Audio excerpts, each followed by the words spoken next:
Hello everyone, কেমন আছো তোমরা? আশা করি সবাই ভালো আছো আর আমিও খুব ভালো আছি। তো আজকে তোমাদের সাথে আবার একটা ছোট্ট মিনি ব্লগ শেয়ার করলাম।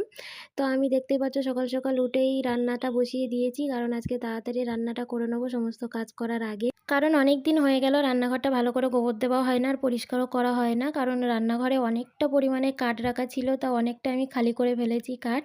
ওই জন্য আজকে পরিষ্কার করব। আর তার ভিতরে এত পরিমাণে বৃষ্টি হচ্ছে, ডেলি বৃষ্টি হচ্ছে, বৃষ্টি থামার নামই নিচ্ছে না। ওই জন্যই আমি গোবর দিতে পারি না পুরো রান্নাঘরটার। বৃষ্টি হলে সব জায়গায় কেমন ভিজে ভিজে হয়ে যায়, আমার একদমই ভালো লাগে না।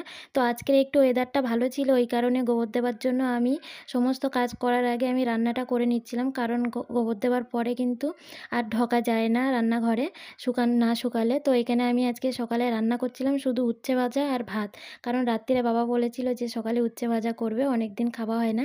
তো আমার ওইখানে উচ্ছে ভাজাটা হয়ে গেল আর আমি এখানে ভাতের হাঁড়িটায় ফ্যান ঝরিয়ে নিচ্ছিলাম। তারপরে আমি এখানে গোবর দেওয়া শুরু করে দিয়েছি। আর আমি কিন্তু একটা পাকাই রান্না করি, আমাদের এখানে 3টে পাকা আমি কোনোদিনই করি না। তাও আমি সব যখন গোবর দিই পুরোটাই গোবর দিয়ে পরিষ্কার করে রাখি, কারণ রান্না করার জায়গা পরিষ্কার না হলে কিন্তু দেখতে একদমই ভালো লাগে না। আর আমি এইদিকে গোবর দিচ্ছিলাম আর বাইরে ওইদিকে আবার মেঘলা ওয়েদার শুরু হয়ে গেছে। তো দেখে আমি ভাবলাম গোবর যখন দিচ্ছি পুরোটা দিয়েই ফেলি, আর কি করব, মেঘ করলে কি হবে, একটু লেট করে নেই রান্না করব দুপুরবেলা আজকের শুকিয়ে যাবার পরে। আর ছোট বাচ্চা থাকলে তো এই কাজগুলো সবসময় কিন্তু করা সম্ভব হয় না। আর আমি এখানে গোবর দিচ্ছিলাম আর বাবা চলে এসেছিল কাজের থেকে, তাই জন্য আমি তাড়াতাড়ি করে চলে গিয়েছিলাম পুকুরে। মাম্মামের জামা প্যান্টগুলো কেচে নিলাম আর তারপরে আমি স্নান করে নিয়েছিলাম, কারণ আমি গোবর দিয়ে আমার গায়ে অনেকটা নোংরা হয়ে গিয়েছিল।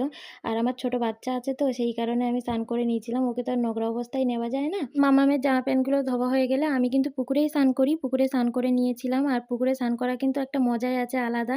আর এইদিকে অনেক জোরে জোরে হাওয়া বইছিল বাইরে, আর আমি তাতেই স্নান করে নিয়ে জামা প্যান্টগুলো বাইরে মেলে দিয়েছিলাম।